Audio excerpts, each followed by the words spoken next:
lagi dengan gue Eman Vigano. Kali ini gue mau sharing atau berbagi info sedikit mengenai small frame. Seperti teman-teman tahu ya, small frame itu sekarang harganya lagi naik daun, kayak ulet, ugal-ugalan banget harganya. Yang gue dapet info, gue baca di medsos, gue denger berita juga, itu Vespa 90 SS atau Super Sprint itu tembus di angka 400 juta. Wow. Buat gue sih wah, amazing banget ya, 400 juta cuy. Beliin baut dapat berapa karung itu. Ya kan? Nah, kenapa Vespa small frame ini jadi mahal begini? Dulu mahal gak sih gitu? Gue bukannya pengen tiap ini ungkit dulu masa lalu segala macam, nggak bisa move on nih dari masa lalu, bukan begitu. Jadi Vespa ini kan memang produk masa lalu, ya kan? Masa lalu itu adalah sebagian dari sejarah yang lo nggak bisa lupain begitu aja. Jadi kalau lo sekarang beli jegup lo beli small frame harganya mahal sekarang, lo harus tahu juga sedikit. Oh dulu tuh small frame tuh gitu sejarahnya tuh. Jadi lo ibarat kata nih, kalau lo baru punya small frame udah ngagung-ngagungin ngesoin, ya kan ntar lo kan jadi thanksin kalau lo ketemu sama yang orang udah lama. Ya lo begitu, lo bangga-banggain, dulu mah di ambrek-ambrekin, ibarat kata begitu. Ini mah bukannya kisah bohong, bukannya omong kosong segala macam. Gue ulas sedikit ya sebelum gue mulai beranjak ke small frame. Jadi buat temen-temen nih, kalau menurut pendapat gue, itu Vespa itu terbagi menjadi 3 jenis. Itu small frame. Small frame itu yang bentuknya kecil, mungil, imut, kimcil katanya bilang, ya kan? Bentuknya kecil, mungil gitu ya. Vespa large frame. Large frame itu kayak Super, Sprint dan jenis-jenisnya gitu ya. PX series itu small masuk dalam large frame. Kemudian Vespa modern. Vespa modern ya Vespa modern ya, Vespa Matic gitu ya. Nah, baru tadi ke Vespa small frame nih, kita ini sedikit. Dulu itu, yang mohon maaf banget ya, dulu itu Vespa small frame itu ibarat kata kayak buat di Indonesia nih yang gue tahu itu nggak terlalu dipengenin. Kalau yang gue tahu mah memang sih dulu juga udah mahal tuh, Vespa SS udah mahal, udah banyak yang pengen, tapi kalau gue simak sih pangsanya, gue minum dulu bentar. Bangsanya nggak terlalu di lokalan, karena ada toko di toko gede, lumayan gede, itu dia nge-repro tuh 90 SS tuh di repro, itu dikirim keluar, gue tahu banget. Nah, gue nggak perlu nyebutin siapa atau ini ya, gue nggak etis juga gitu. Nah, yang mau gue tekankan atau yang mau gue ceritain lebih detail itu kayak Vespa PTS gitu. Itu dulu bener-bener murah banget gitu. Darling juga mahal tapi nggak terlalu mahal. Gue pernah jual murah juga gitu. Jadi buat PTS nih, gue pernah ya jual PTS itu catnya kental. Gue ulas dikit, cat kental itu maksudnya dia cat orisinil masih bawaan pabrik gitu. Itu masih orisinil, masih bawaan semua, belum di repaint, pokoknya masih kental gitu. Bahasanya tuh gitu, Vespanya catnya masih kental nih gitu kan.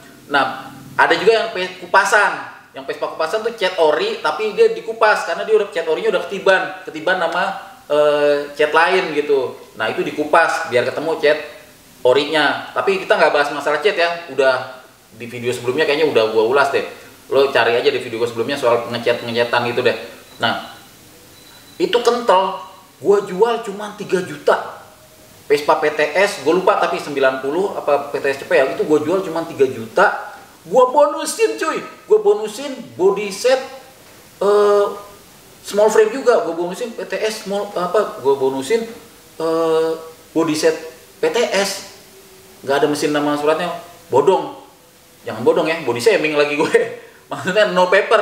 Jadi gue bonusin tuh 3 juta, gue jual ke Ombeng. Halo Ombeng, apa kabar Ombeng? Masih ada nggak Vespanya?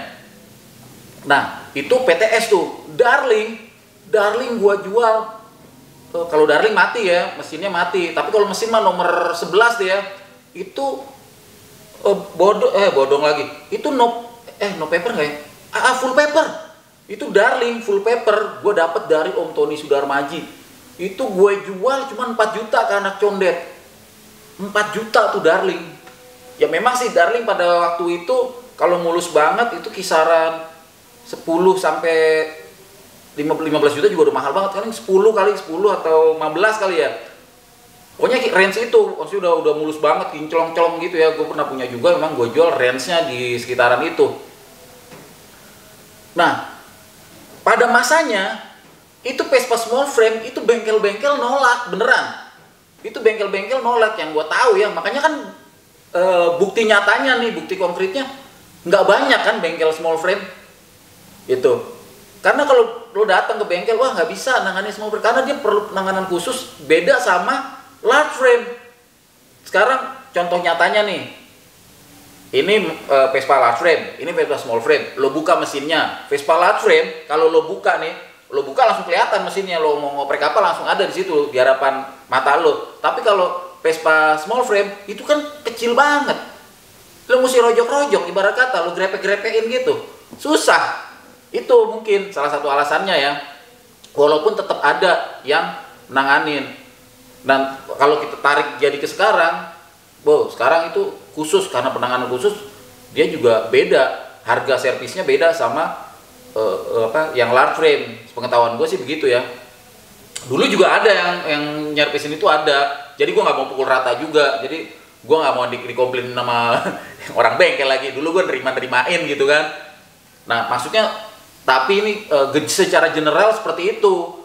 Jangankan untuk servis, ngecat juga sama kayak begitu. Ibarat kata bahasanya, wah kalau Vespa kita nggak bilang small frame, kita bilang wah PTS, udah digabrugin aja ibarat kata gitu, biar baunya mawur baru dicat. Ibarat kata kayak begitu. Itu untuk apa namanya? Jenis itu. Nah, kenapa sekarang harganya Bang bisa gila-gilaan, harganya bisa ugal-ugalan? Bisa edan pisan harganya. Yang gue tahu harganya naik itu karena partnya sekarang, part kompetisinya banyak banget. Lo tinggal masukin, lo nggak masukin juga banyak penjual-jualnya. Harganya memang mahal ya, tapi itu bikin lari, kimcilnya bisa lari kenceng banget, bisa edan larinya. Itu salah satu yang apa namanya bikin itu diminatin. Jadi ternyata kecil-kecil tapi larinya kencang, gesit gitu. Kemudian gorengan pedagang. Ya mohon maaf kalau gue bilang gorengan ya. Pedagang ini yang bisa membawa atau mengemas ini menjadi suatu produk yang atau suatu unit yang jadi mahal. Itu pedagang peran sertanya kalau menurut gue ya itu tinggi banget dalam hal ini menaikkan harga small frame. Kemudian dengan dipakainya small frame ini sama public figure, gue nggak bilang artis ya, pokoknya public figure aja, itu juga ikut mendongkrak. Dan sekali lagi itu mungkin bantuan dari pedagang-pedagang ini, pedagang-pedagang handal khususnya ya, yang bisa menggoreng ini dan mengemasnya dengan cantik. Nah, wajar kan kalau seandainya public figure udah turun tangan ikut main, otomatis yang lain-lain mungkin tadinya apaan sih Vespa, boro-boro ya nggak? Boro-boro lo dikasih yang kincil, dikasih yang small frame, dikasih large frame aja lo gagu, ibarat kata gitu kan. Tapi karena ngeliat idolanya pakai, wih si ini pakai lo gini nih. Akhirnya banyak nih yang pakai, banyak yang pakai. Jadi pengen ikut, pakai juga gue, nyari juga hunting. Kemudian komunitas itu kalau menurut gue perannya lumayan besar buat menaikkan. Karena apa? Dengan adanya komunitas otomatis kan terjaga nih.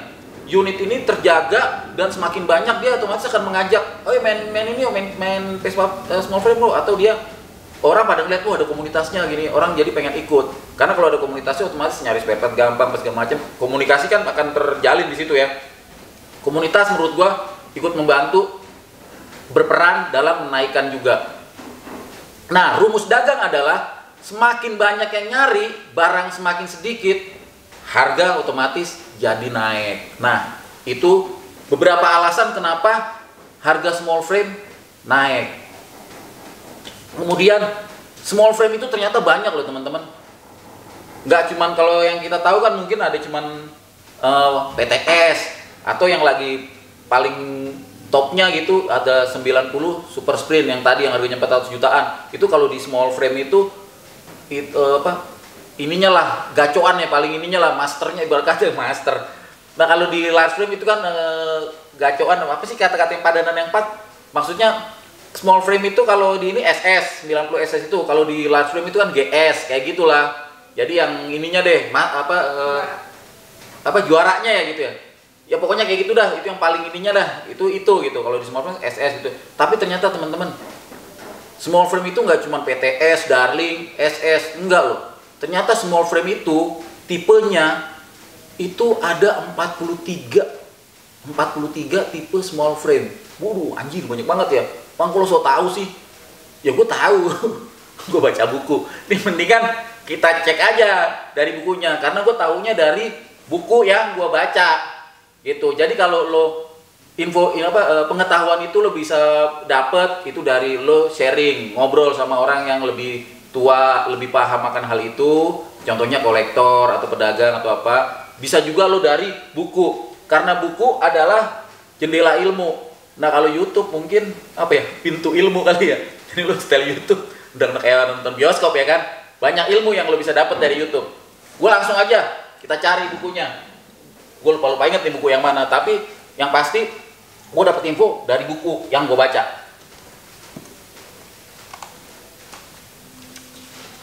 Nah, ini dia nih bukunya nih. Bukunya judulnya How to Restore and Maintain Your Vespa Motor Scooter. Ini terbitannya Bob Darnell and Bob Golfen. Bukunya dari mana itu bang? Di toko buku ada, ya kan? Di toko buku gede, lo cari aja dah. Gue pakai kacamata dulu, gue agak-agak ini kalau nggak pakai kacamata hurufnya aur-auran. Gue pakai kacamata ya. Nah, berdasarkan buku ini nih, itu Vespa small frame itu ada 43, gila banyak banget. Di halamannya 147, udah kayak dosen aja gue ya. 147 buka ya halaman 147. Ini di Vehicle Identification Number atau VIN number. Nah, sebelum masuk dulu, buat teman-teman yang pengen tahu VIN number itu, kalau lo, bukunya susah bang nyarinya gini, lo bisa tahu VIN number motor lo, itu lo klik aja www ya 3 kali ya, www.scooterhelp. Lo cari tuh, klik, lo mau tahu nomor mesin, nomor rangka Vespa lo, di situ ada. Lo klik aja. Cuman yang gue tahu sih kadang-kadang juga suka nggak ada juga gitu. Pokoknya lo coba aja cari, biasanya di situ suka ada tercantum. Nah kalau gue ini di buku ini tercantum semua nomor rangka Vespa kecuali Vespa modern yang dikeluarin di dunia gitu. Walaupun gue dapat masukan terakhir katanya Vespa untuk yang Jepang itu katanya nggak ada di VIN number. Makanya kalau buat teman-teman yang punya Vespa impor dari Jepang yang mungkin bahasanya JDM market gitu ya, bukan Rabbit, lain lagi jenis Vespa itu, coba infoin ke gua, ntar gua cari di buku ini ada nggak gitu nomor rangkanya ada, karena gua baru dapat info yang terbaru katanya Vespa itu nggak ada nomor VIN-nya, nggak masuk di itu gitu. Sementara ini di buku yang gua pegang ini yang ada di dunia nih, Vespa yang ada di dunia gitu. Lu juga boleh tanya kalau mau nanya ke gua, boleh ntar di komen, ntar terakhir lah. Nah kembali ke sini ya, Vespa small frame itu ada 43, anjing banyak banget. Apa aja sih? Nih keselimpet. Nih Vespa 50N, Vespa 50S, Vespa 50L. Nah Super Sprint itu ternyata juga ada yang Vespa 50 Super Sprint, ada juga yang Vespa 90 Super Sprint. Jadi SS itu ada yang 50 cc, ada yang 90. Terus ada lagi Vespa 50 spesial, Vespa 50 L-Star, Vespa Sprinter 50 SR. Nah, ini ada jenis yang Vespa PK, PK50, Vespa PK50S, Vespa PK50S L-Star. Kalau PK itu, sepengetahuan gua itu dia kayak Corsa gitu modelnya. Jadi Corsa itu memang masuk small frame jatuhnya. karena kan kecil. Terus, nah ini dia nih, Vespa 90S, Vespa 90 Super Spiritus, Vespa 90 Racer, Vespa 100 Sport, itu khusus untuk pasar USA sama Kanada. Vespa 125 Primavera, ada juga Vespa Sears, jadi dia keluar tahun 66 tuh Vespa Sears. Vespa 125 Primavera ET.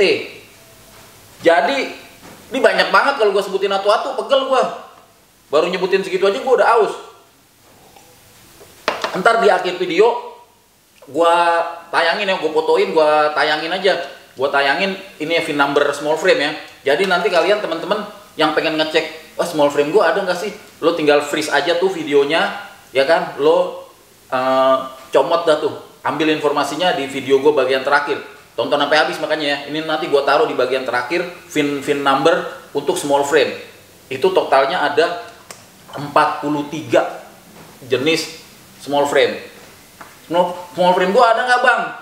Di situ, lo cek aja di situ. Cuman memang kalau lo belibet nyarinya, lo scooter head. Tapi kan kalau di sini ada 43. Kalau lo pengen tahu 43 apa aja, ketimbang gue bacain atu-atu nih bikin gue serak. Ya kan, lo ntar cek di akhir video itu gua tayangin insya Allah gambarnya. Kayak ini udah ya, gua taruh lagi ya. Nah, mungkin kalau kembali lagi ketanya, bang enak gak sih bang? Mungkin yang baru ya. Ya kalau yang udah main lama mah ya, mungkin enak-enak aja. Apalagi udah beli mahal, masa jadi kagak enak gitu. Bang, enak gak sih naik small frame? Itu kembali ke teman-teman semua, kembali ke selera gitu. Cuman kan memang bentuknya kecil imut ya.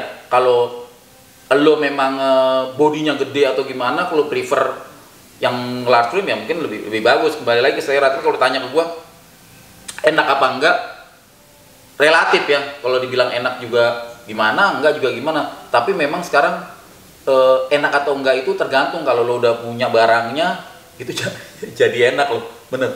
Jadi buat teman-teman yang mau hunting small frame, hunting nggak usah takut bang harganya mahal. Biarpun lo beli mahal, insya Allah lo jual lagi pasti lebih mahal lagi, karena dia akan terus naik. Karena barangnya kan sudah nggak produksi lagi, barangnya udah stop produksi sampai situ. Pemain lama nggak udahan, pemain lama tetap ngoleksiin. Paling dia kalau berhenti sebentaran, ntar juga dia pasti beli lagi kalau ada, nggak bakal stop. Yang main semakin banyak.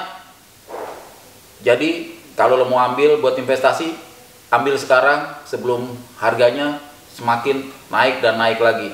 Dari gua itu aja, pembahasan kecil, pembahasan sedikit, pembahasan remeh soal small frame. Kalau kalian ada yang pengen ditanyain kaitan masalah small frame, kalian tulis aja di komentar. Insya Allah kalau gue tahu gue jawab. Gue nggak pengen jadi sok tahu, dan gue juga nggak pengen merasa lebih tahu. Sekedar berbagi aja informasi yang sedikit gue tahu.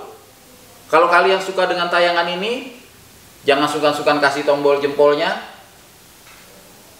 Yang belum subscribe, buruan dah subscribe.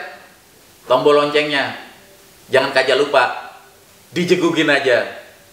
Dengan gua Eman Vigano di Rasni Garasi 27.